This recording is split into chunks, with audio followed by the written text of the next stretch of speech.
There was a moment around age 47 or so,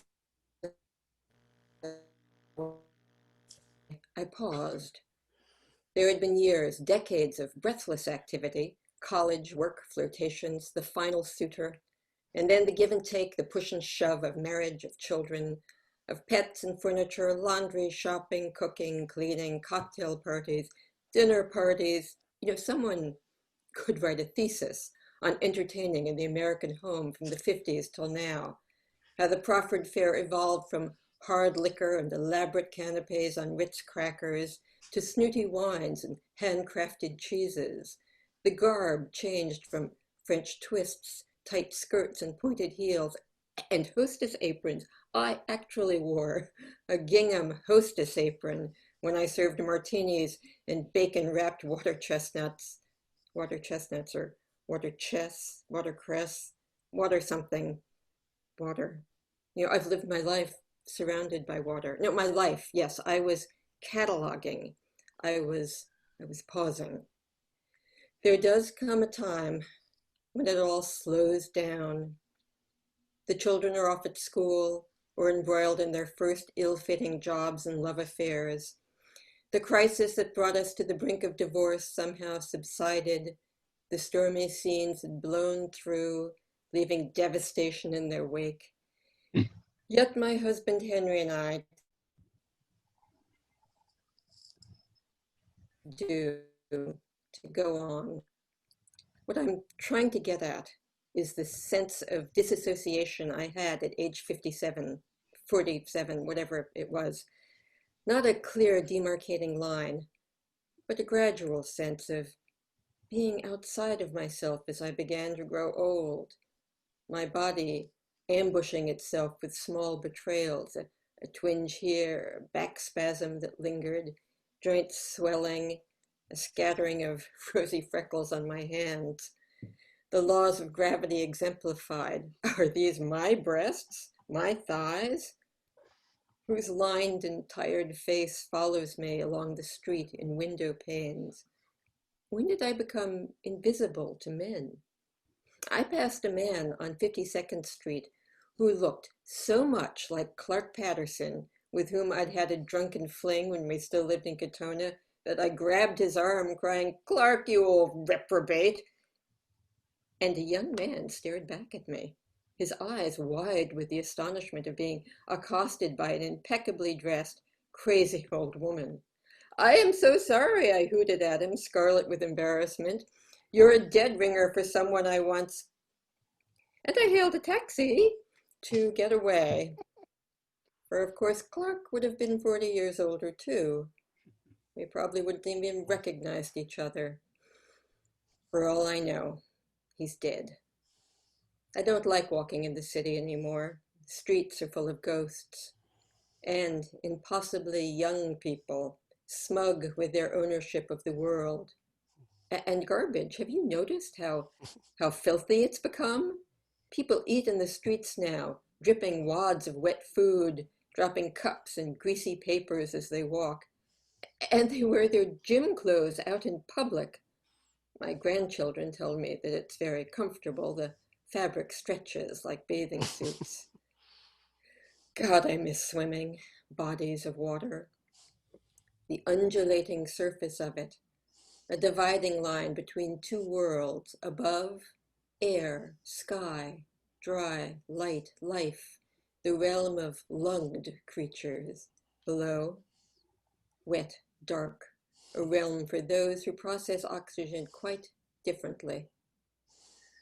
Our lives were surrounded by water everywhere we lived. The light off the East River dappled our apartment every sunny morning as if we were living underwater. Summers at my family's Long Island cottage on the bay, very lazy summers of floating in the buoyant sea, of word games, ping pong, G&Ts, and novels. I was one of those girls with my nose always in a book. I think it worked me. I kept waiting for my life to begin for real, that is, to become like a novel, which of course set me up for disappointment. I was Joe March with no fences to leap over. The prep school boys I dated weren't brilliantly askew like Holden Caulfield. But when I met Henry, I thought his selfishness, sharp tongue, and dark good looks meant that he was my Darcy, just waiting for my wit and warmth to bring him to his senses. Well, but he did have the lake. We spent alternate summers at Henry's family's compound in the Adirondacks. Lots of active, competitive men in that family. Canoe wars, fishing contests, diving contests, holding your breath the longest underwater contest. Well, I was game the first few decades. Wanted to show them that Henry had married a good sport. But one day, holding my breath under the dock, clinging to the algae slick pilings to keep myself from rising towards the air, I saw an enormous snapping turtle materialize out of the gloomy green water with hard little eyes like crumpled tin, his big beaky mouth opening and closing as if he were chewing the water. He swam right up to my toes and paused, tilted his huge prehistoric head, and I levitated through the water. Henry swears that I landed on the dock as if shot from a cannon. And from then on, I spent the lake summers on shore with my novels and G&Ts. They won't let me drink now, not even sherry in the soup. The aides just chuckle and say, "Miss Alice, how you carry on?" Carry on. Well, I remember carry-on luggage when we'd go to France before Henry decided he wouldn't give the terrorists the satisfaction of blowing him up in the sky. And carry-on also means to misbehave in a naughty and ostensibly harmless manner. Although when you carry on with someone who isn't your spouse, it's not really harmless, not to you or your spouse, or even sometimes the person who is being carried on with. I went after Lucy Drake with a pair of gardening secateurs. I don't think I really would have cut off her perfect little breasts, even though apparently I was threatening to. Henry tackled me in the peony bed and nobody got hurt, not physically, at least. And then there's carrion, one word, dead flesh, which Lucy is now, perfect breasts and all. And I will be soon, probably. Not Henry, though. Henry will live to be 100. All the men do in his family.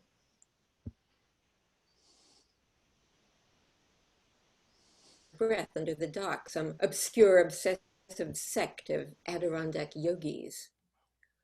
All right, I've never told this to anyone.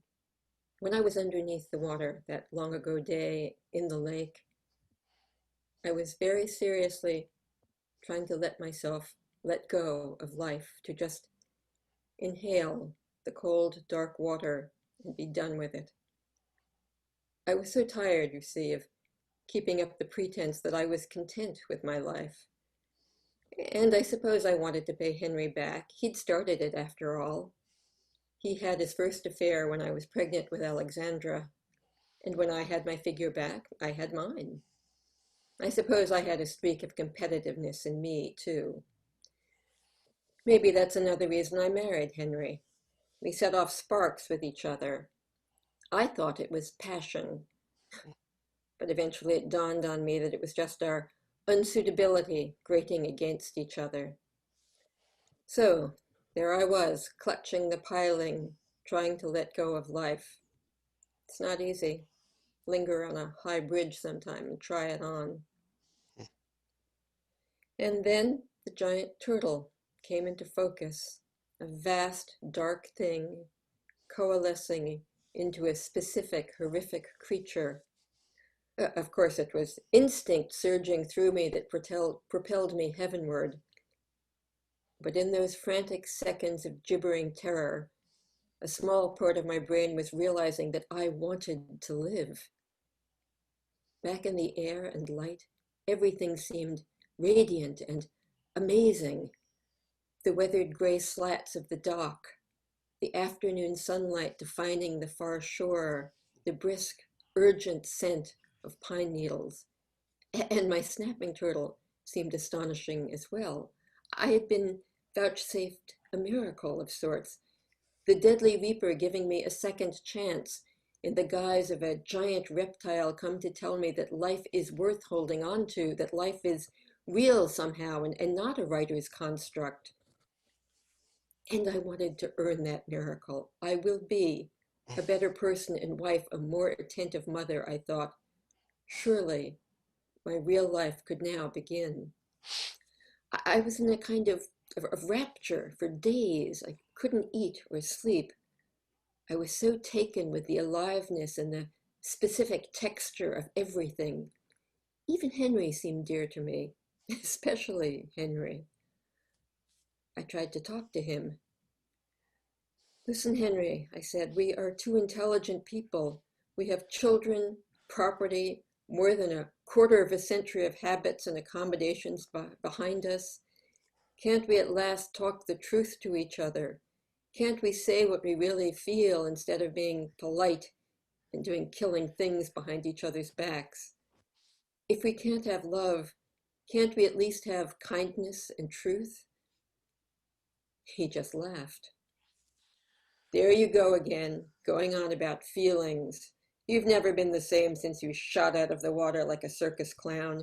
Are you sure you didn't hit your head on the dock? No, I mean it, Henry. Life is precious. And we were precious to each other once. When we were first married, you were a very pretty girl and you had money, although not as much as I had hoped. I think it was after that I began to float away from myself. A chance, you see, of authenticity, but Henry took away all possibility. I had nothing to hope for after that, nothing to believe in. Maybe if I hadn't read so many books, I would have been actually able to do something, to left him, joined the Peace Corps, opened an antique store. Well, I thought about doing something, of course. But I seemed unable to break free of my marital cocoon. I had such lifelong habits of inertia, of being reactive, of losing myself in other people's fictional worlds. I gave up. Nobody, by the way, believed that I'd seen a huge snapping turtle in their lake, because they never had seen him, because women are imaginative and looking for attention, because they needed to believe that their precious lake was safe. But nothing is safe. Nothing lasts. Except the memory of my snapping turtle. Even now, he sometimes swims into my dreams. It used to frighten me. I'd wake up with a cry, my heart thudding. But he came so often that I began to relax and to look at him. Snapping turtles can look as if they're smiling if you are willing to look closely. A tight, sardonic smile. In fact, the more I got to know my turtle, the more I realized that he was familiar to me. He looked, in fact, like Henry, only kinder. I hope he's still alive. I hope he's still trundling through the murky green water, even huger and craggier, still relentlessly hungry. It's possible. Turtles are long-lived. I have a plan. One of the afternoon aides is a rather dim, callow girl and afraid of me. I'll send her out to buy me something that's difficult to find. Italian plums in May, seamed stockings, a really good tomato. And then I'll call the car service, tell them to come quickly, to be ready for a long drive north. I'll pay them well. I've been stashing cash inside my gold-embroidered Chinese slippers against a rainy day.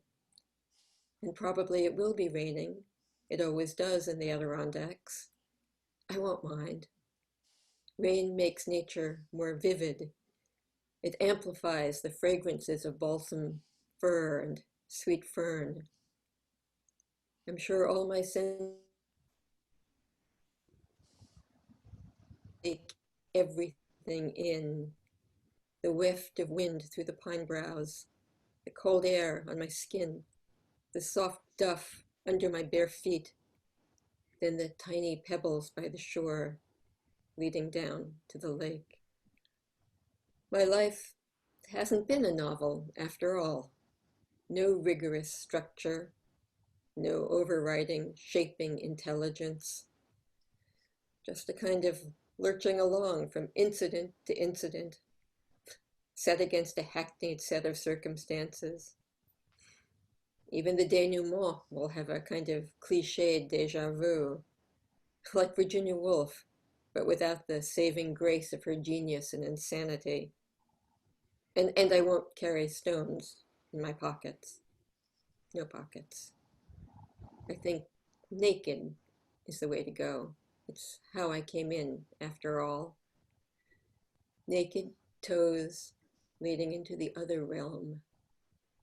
Then feet, ankles, calves. The cold rain gently caressing me down into the colder lake. Black velvet water calming my lungs.